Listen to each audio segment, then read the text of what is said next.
नमस्कार, मैं प्रभात रंजन मिश्रा। आप देख रहे हैं नेशन लाइव। इस वक्त मेरे साथ उत्तरी दिल्ली नगर निगम के नेता सदन और पूर्व स्टैंडिंग कमेटी चेयरमैन छैल बिहारी गोस्वामी हैं।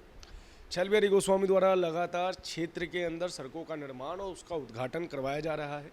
हमारी पिछली खबर में आपने जाना था कि यहाँ उद्घाटन का तरीका थोड़ा अलग है, यानी कि यहाँ पे कार्य जब प्रारंभ होता है, यानी कि जब 2 दिन बचे होते हैं उसको समाप्त होने को, तब उद्घाटन किया जाता है ताकि जनता को यथासंभव शीघ्रता से उसे समर्पित किया जा सके। ऐसी ही एक सड़क का निर्माण कार्य आज से फिर प्रारंभ हुआ है, उसका उद्घाटन किया गया है। कहां से कहां तक बनेगी सड़क सर, इसकी जानकारी हमें दीजिए। देखिए, नारायणा वार्ड के अंदर मैंने संकल्प लिया हुआ है। मैं बीजेपी का कार्यकर्ता हूँ। बीजेपी का नारा हमेशा रहा है, जो कहा सो किया। काम किया है, काम करेंगे, जन जन का सम्मान करेंगे। उसी नीति के तहत मेरे वार्ड में कहीं पे भी कोई भी ऐसी सड़क नहीं आपको नज़र आएगी जो गड्ढा वाली हो या टूटी फूटी हो या जर्जर हालत में हो। सारी छोटी बड़ी सारी सड़कें मैं बना रहा हूँ, चाहे वो सरकारी टेंडर के माध्यम से बना रहा हूँ मैं, और चाहे अपना निजी फंड से प्राइवेट स्पॉन्सरशिप करा रहा हूँ। लेकिन एक भी गली ऐसी नहीं छोड़ूंगा जो डैमेज कंडीशन में हो, जो ख़राब कंडीशन में हो, जिससे कि पब्लिक को दिक्कत आए। आप लगातार देख रहे होंगे, मैं हर हफ्ते एक नया उद्घाटन कर रहा हूँ और गलियाँ लगातार, सड़कें लगातार बन रही हैं, चाहे गांव नैना गांव हो, चाहे नैना विहार हो, चाहे हमारी बुद्धनगर इंद्रपुरी जय कॉलोनी हो, और चाहे वो अपनी सेवा बस्ती हो। सभी जगह नालियों का और सड़कों का काम चल रहा है। इसी प्रकार से सभी पार्क, जितने भी पार्क हमारे यहाँ पे हैं, चाहे गाँव में हैं, चाहे नैना विहार में है, चाहे सेवा बस्ती में, अपना झुग्गी झोंपड़ी इलाके में है, कहीं पर भी हैं, चाहे बुद्धनगर में है, सभी पार्कों का निर्माण कार्य, विकास कार्य चल रहा है। फुटपाथ का मामला हो, छतरी का मामला हो, उसमें ग्रीनरी का एरिया हो, हर तरीके से रंग रोगन हो, सब तरह सौंदर्यकरण चल रहा है। उसी के तहत, श्रृंखला के तहत, आज WZ 412 से WZ 582 की काफ़ी बड़ी गली है, बीच में काफ़ी लंबा चौड़ा चौक भी है, उसका मैं अभी उद्घाटन करके आया हूँ और वो अभी डलनी शुरू हो गई है। और मैं आपके माध्यम से ये भी बताना चाहता हूँ कि मैं MLA साहब की तरह या दिल्ली सरकार के चुने हुए प्रतिनिधियों की तरह नहीं हूँ कि नारियल फोड़ दिया। पहली बात तो वर्क ऑर्डर हुए उनको 1.5 साल हो जाता है। आज भी आपको मैं नारायणा वार्ड के अंदर ऐसे अनेक वर्क ऑर्डर दिखा सकता हूँ MLA के, जो पिछले विधायक थे वो पास करके गए थे। 1.5 साल से नारियल फोड़ने की फुर्सत नहीं है MLA साहब को, जो हमारे सम्मान्य राघव चड्ढा जी हैं जो। तो मैं उन लोगों में से नहीं हूँ कि नारियल फोड़ने की फुर्सत ना हो 1.5 साल तक, और फिर नारियल फोड़ दिया जिन लोग जहाँ पे, वो कई महीने से आज रोड पेंडिंग पड़ी हुई है। वहाँ पे लोग टकटकी लगा कर देख रहे हैं कि MLA साहब नारियल फोड़ के गए थे, 2 महीने हो गए लेकिन कोई कार्य शुरू नहीं हुआ। 1.5 साल के अंदर नारियल फोड़ा था, 2 महीने ऊपर निकल गए। लेकिन मैं जो कार्य करता हूँ, पहले विदिन 15 डेज, ये मेरा टाइम लिमिट है। वर्क ऑर्डर हुआ, 15 दिन के अंदर काम सारा पूरा क्लियर करके, और जब रोड़ी डलनी होती है, CC डलनी होती है, तब मैं उद्घाटन करता हूँ। बेहद एक चीज़ जो है यहाँ पे, एक चीज़ गौर करने वाली है, जिसे मैं चाहता हूँ कि पूरी दुनिया समझे, पूरा देश समझे। कई बार ये दलीलें दी जाती हैं कि विकास जब होता है तो शुरुआत में परेशानियाँ होती है, लेकिन क्या उन परेशानियों के ड्यूरेशन को कम नहीं किया जा सकता? ये अपने आप में बड़ी चीज़ है। अगर 15 दिन के अंदर एक सड़क का निर्माण हो सकता है तो पहले उसी सड़क को बना दिया जाए, तब अगली सड़क को बनाया जाए, वो ज़्यादा बेहतर होगा। इस चीज़ के लिए मैं आपको बधाई देना चाहूँगा कि कम से कम जनता परेशान हो। विकास होगा, परेशानी होगी, सड़कें टूटेंगी, पक्की बात है, लेकिन उस समय को, उस कष्ट के ड्यूरेशन को तो कम किया ही जा सकता है। एक सवाल मेरा और है इसके अंदर, उसके बाद हम अगले मुद्दे पे चलेंगे। क्या होता है, आमतौर पे भारत के अंदर सड़कें बनती हैं और उसके बाद याद आता है कि सीवर की लाइन नहीं डाली, पानी की लाइन नहीं डाली, और फिर उस सड़क को तोड़ दिया जाता है। सड़क बने हुए मुद्दा 2 महीने 3 महीने भी नहीं हुए होते, और फिर वो टूटी सड़क सालों साल चलती रहती है, क्योंकि एक बार आप जब उसके लिए टेंडर ला चुके हैं तो दोबारा टेंडर लाने में बड़ा समय लग जाता है।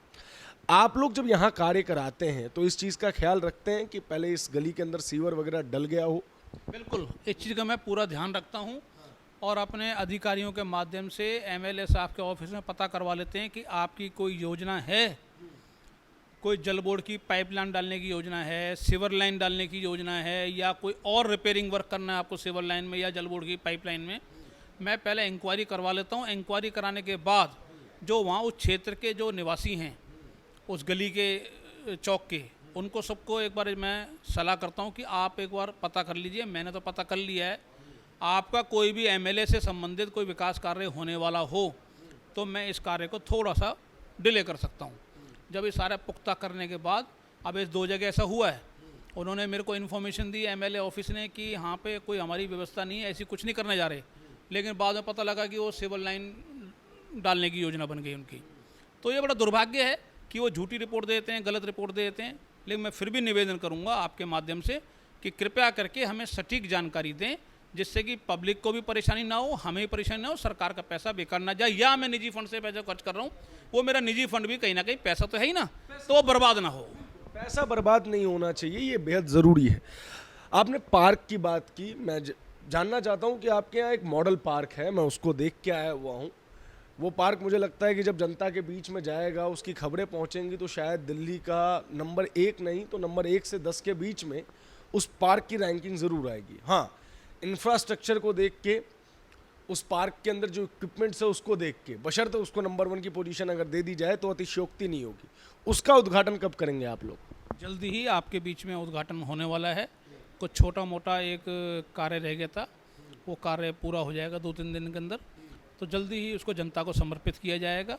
उसके अंदर विभिन्न तरीके की व्यवस्थाएं करी हैं, लाइट्स लगवाई हैं, फाउंटेन वगैरह लगवाए हैं, पूरा आप देखेंगे उसमें हर तरीके की फैसिलिटी प्रोवाइड करी है। और उसी तरह की फैसिलिटी मैं सभी पार्कों में करने जा रहा हूँ, चाहे वो मैंने जानकारी दी आपको, चाहे वो मेरे निजी फंड के माध्यम से, चाहे वो सरकारी फंड के माध्यम से, लेकिन सभी पार्क मेरे वार्ड के अंदर ऐसे ही सौंदर्यकृत होंगे और सबको, पब्लिक को उसका राहत और लाभ मिलेगा।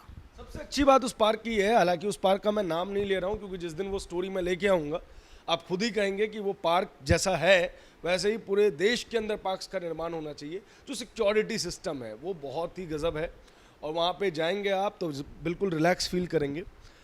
छल जी, एक सवाल ना बार बार उठता है, क्योंकि आपके वार्ड में मेरा लगातार आना जाना है और बाकी वार्ड्स के अंदर भी आना जाना है, आप लोग खुद भी लगातार प्रोटेस्ट पे बैठे रहते हैं। कई लोग ये सवाल करते हैं कि इतना काम अगर हो रहा है तो उसका पैसा कहाँ से आ रहा है, क्योंकि पैसा तो आपके पास है नहीं, आप तो बार बार दलीलें देते हैं। नॉर्थ दिल्ली एमसीडी के एम्प्लॉयज़ तो कई बार प्रोटेस्ट पे बैठ जाते हैं कि भैया हमको सैलरी नहीं मिल रही। देखिए, मैं हमेशा जब भी कोई भाषण का कार्यक्रम होता है या जनता के बीच में जाने का मौका मिलता है तो मैं एक ही बात करता हूँ कि आपकी मनोस्थिति क्या है। अगर आपकी मनोस्थिति काम करने वाली है तो आप कहीं से भी किसी तरीके से आप रास्ते निकाल लोगे। जब आपकी मनोस्थिति काम करने वाली नहीं होगी तो आप बहानेबाजी के अंदर पड़ जाओगे। जैसे मैंने कहा कि निजी फंड, अब निजी फंड कहाँ से है? आप जैसे स्पॉन्सर बैठे हुए हैं मेरे पास, मान लो कोई व्यापारी है, मान लो कोई दानदाता है, कोई काम करने वाला जो समाज के लिए काम करने के इच्छुक हैं, जरूरत दो हैं। एक तो अपनी मनोस्थिति क्लियर हो कि मुझे काम करना है, दूसरा मैं लोभ लालच में ना पड़ जाऊं। मैं ज़्यादा बातें नहीं करना चाहता इस बारे में क्योंकि आप समझदार हैं। अपने जैसे दिल्ली सरकार के लोग करते हैं, वो व्यापारियों को अपने दूसरे तरीके से यूज करते हैं, वो अपने व्यवस्था है उनकी। लेकिन मेरा व्यवस्था ये है कि मैं उन व्यापारियों को समाज के कार्यों के अंदर भागीदार बनाऊं। CSR हो गया, CSR की तर्ज पे, मान लो हर कंपनी CSR के नहीं होती, फंड उसमें अवेलेबल नहीं होता, लेकिन छोटा छोटा व्यापारी, मान लो एक दुकानदार है, एक किराने वाला भी है, वो भी समाज का अगर काम करने का इच्छुक है तो मैं क्यों ना उनसे सहयोग लूँ। अब सहयोग 2 तरह का, मैं सहयोग समाज के लिए ले लूँ, चाहे सहयोग अपने लिए ले लूँ। कोऑपरेटिव गवर्नमेंट, नेचुरली बात है। आप अगर सहभागिता दिखाएंगे और आपकी मनोस्थिति पॉजिटिव होगी तो हम निश्चित तौर पे कार्य करके दिखा पाएंगे और पब्लिक से पैसा भी, पब्लिक के से काम करने के लिए अब व्यापारियों से पैसा लेके और आप काम करा सकते हैं, कोई दिक्कत वाली बात। जिसकी जितनी क्षमता उसका उतना योगदान। तो इसको मॉडल बना के आप लोग निगम में या दिल्ली सरकार के पास या देश की संसद तक में क्यों नहीं भेजते? क्योंकि ये अपने आप में एक बड़ी अच्छी चीज़ है कि जनता का चुना हुआ प्रतिनिधि जनता से मदद लेके जनता के कार्य करा रहा है, और मुझे लगता है कि शायद ये एक बेहतर तरीका भी है। देखिए, बेहतर तरीका तो हम कह सकते हैं, लेकिन साथ में दुर्भाग्य भी है ये कि दिल्ली सरकार जो एक 70,000 करोड़ की सरकार है, वो नगर निगम को पंगु बनाने में लगी हुई है। अब अंदाज़ा लगाइए, हम 13 दिन तक केजरीवाल जी के जो हमारे मुख्यमंत्री हैं उनके दरवाजे पर बैठे रहे रात और दिन। उन्होंने वादा आश्वासन तो बहुत दूर की बात हो गई, वो मिलना भी ठीक नहीं समझा उन्होंने। हम किसके लिए बैठे थे? अल्टीमेटली जनता के लिए बैठे थे। दिल्ली की जनता के लिए आप चुन के आए हैं, हम भी चुन के आए हैं। हम नगर निगम की छोटी सरकार हैं, आप बड़ी सरकार हैं। आपकी बड़े भाई के नाते आप अपनी जिम्मेवारी निभाइए, लेकिन दुर्भाग्य है उन्होंने जिम्मेवारी निभाने को तैयार नहीं है। लगभग 13,000 करोड़ रुपया सरकार के पास बकाया है, जो उनकी लायबिलिटी है, उनकी ड्यूटी है। कोई एहसान नहीं है, कोई दान खैरात नहीं है। हम जो मांग रहे हैं अपना हिस्सा मांग रहे हैं, अपना हक मांग रहे हैं। हम बार बार कोर्ट में जाते हैं, कोर्ट से फिर इंटरिम रिलीफ मिलती है, फिर उनको देना पड़ता है, मजबूरी में रो पीट के देते हैं। लेकिन अगर पूरा पैसा दे दें तो कोई भी चुनाव प्रतिनिधि है, मान लो किसी चुनाव प्रतिनिधि के संपर्क अच्छे नहीं हैं, कहीं वो किसी कारण से नहीं किसी से ले पा रहा या सहयोग नहीं कर पा रहा, और हर क्षेत्र के अंदर इतना सहयोग मिल पाए ये भी संभव नहीं हो पाता। लेकिन सरकारी जो पैसा वो तो मिले।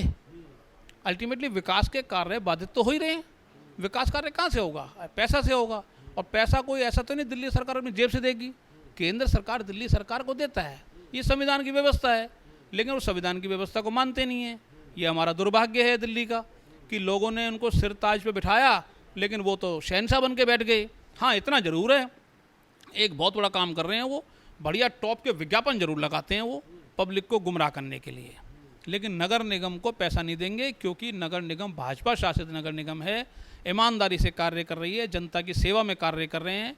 हमारे प्रदेश अध्यक्ष आदरणीय श्री आदेश गुप्ता जी के मार्गदर्शन में हम निरंतर तेज गति से कार्य कर रहे हैं। लेकिन दुर्भाग्य है कि दिल्ली सरकार अपनी ड्यूटी नहीं निभा रही, पैसा नहीं दे रही। इससे जो एक इमेज प्रॉब्लम क्रिएट हुई है दिल्ली वासियों के माइंड में कि एमसीडी कार्य नहीं कर पा रही, क्योंकि बार बार ये दलील दी जाती है कि अगर आपसे नहीं संभल रहा है तो आप इसको छोड़ दीजिए। तो मैं आपसे एक चीज़ पूछना चाहता हूँ, क्या आपको लगता है कि अगले चुनाव में इसका कोई इम्पैक्ट आएगा, भाजपा की सीटें कम होंगी? नहीं, मेरा व्यक्तिगत तौर पे मानना भी है, क्योंकि जनता सब कुछ देख रही है। कबूतर अगर आंख बंद करके बैठ जाए और वो सोचे कि बिल्ली मुझे देख नहीं रही, ये कबूतर की भूल है।